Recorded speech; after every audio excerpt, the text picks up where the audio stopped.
All right, guys, welcome back to A Journey to One Bitcoin, where I sit with you every single week and we stack Bitcoin together. For this video, guys, I'm going to be updating my budget for the month of September. There are a few changes that need to be made to make sure that I calculate my monthly cash flow, or the cash flow for September, that I'm going to be able to allocate towards Bitcoin, right? So jumping right into it, I have these are my expenses from the month of August. A couple things have changed. So I did get an increase in my rent. So I have to update this. So where did it go up to? It went to 1457.55. So that will be my new rent going forward. Everything else is staying the same. The electricity, phone, car insurance, all these other expenses that I'm accounting for will be exactly the same. And so for groceries, I'm also needing to update this because just the cost of groceries have gone up, guys. Everything's getting more expensive. Dollars are losing value, and so everything is going up in price, right? They're inflating the dollar away. They're issuing more debt, and so we're all kind of getting crushed under the weight of a losing dollar. So unfortunately, grocery costs have gone up to $2.40. And so that's where we're at for this month of September.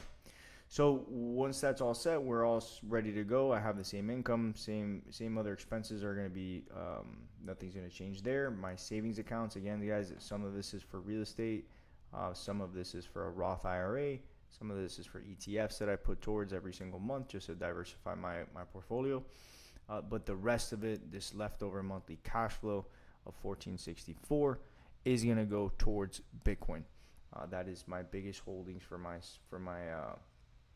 portfolio. Okay, so for this month, like I said, 1464. We're going to put this for now just so you guys can see at 100% what that looks like. Results wise for this month, what we should expect if Bitcoin's price stays around the same, around this 109 price, we should be able to get about 0.013298 Bitcoin. It is possible that the price goes down from here, right? September is historically a poor performing month for Bitcoin. It usually does not perform well, and it goes down in September. So I think right now we're about 13 to 14% down from its all-time high. They could drop another 10, even 15%. There are typically 30% drawdowns during a bull run or during a bull market with Bitcoin. So I wouldn't be surprised if we dropped another 10 to 15% from here. So this number could change, and we could actually end up allocating more for the month of September.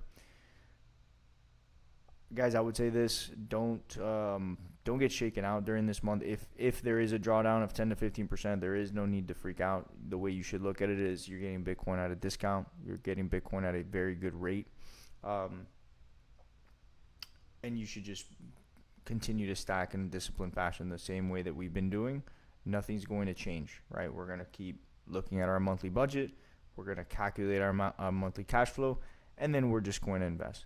It's as simple as that. We're not. This is people who try to make Bitcoin harder than what it needs to be. Trading and getting in and out and figuring out, all these kind of signals, and there's no need. At the end of the day, Bitcoin is the best performing asset over the last 16 years. All you need to do is get a number that you're comfortable allocating into Bitcoin, and then just doing that consistently, right?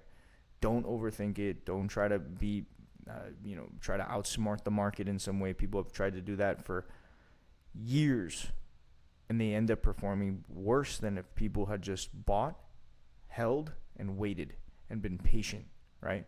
That's all you have to do with Bitcoin. Just be patient. Put in your monthly buys. Make sure that you're doing your recurring.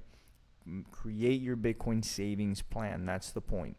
Create a savings plan. The same way you save in your bank account, right? You're putting away in a savings account.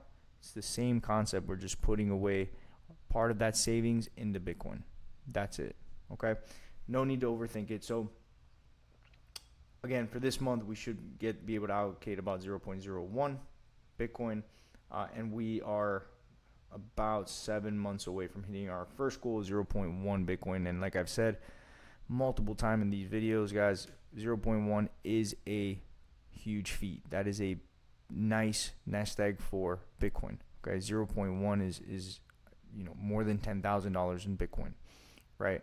I know it doesn't seem like a lot initially, but it is. It is a large amount of Bitcoin to have, and you will be ahead of 99.9% of the world just holding 0.1 Bitcoin.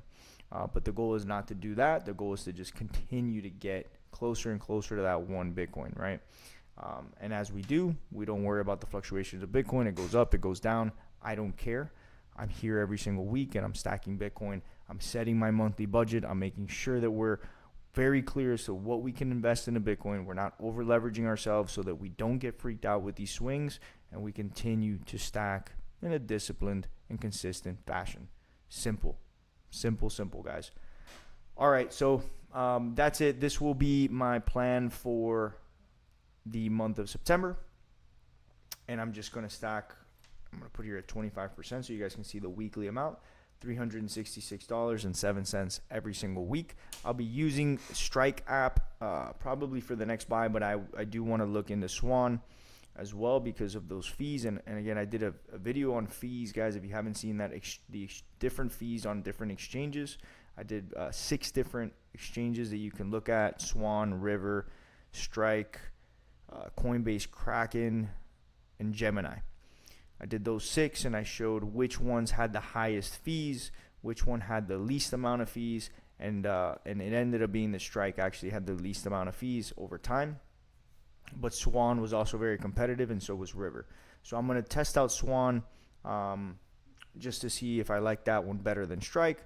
But for this next video, I'm most likely going to use Strike. I highly recommend you guys check out that video so that you see the fees that you're getting charged every time you buy Bitcoin and how much that adds up over time. It takes away from how much you can allocate towards Bitcoin, right? So that's very important. It's a big deal. You've got to take that into consideration every time you do your Bitcoin savings plan. All right. So, yeah, guys, if you like the channel, if you like what's going on here, I highly recommend please subscribe, hit the like button, comment below. It helps the channel get out there. It helps me get out there to help people kind of build out this community of saving and stacking in Bitcoin. That's the point, right? Is that we all stack along together. You don't feel freaked out or overly stimulated when the market starts to go up or down. You just stay consistent, and we kind of do this together so that we kind of have each other's backs during those difficult times. Okay. All right, guys. I will see you later this week for our first Bitcoin buy of September. All right. Have a good one, guys.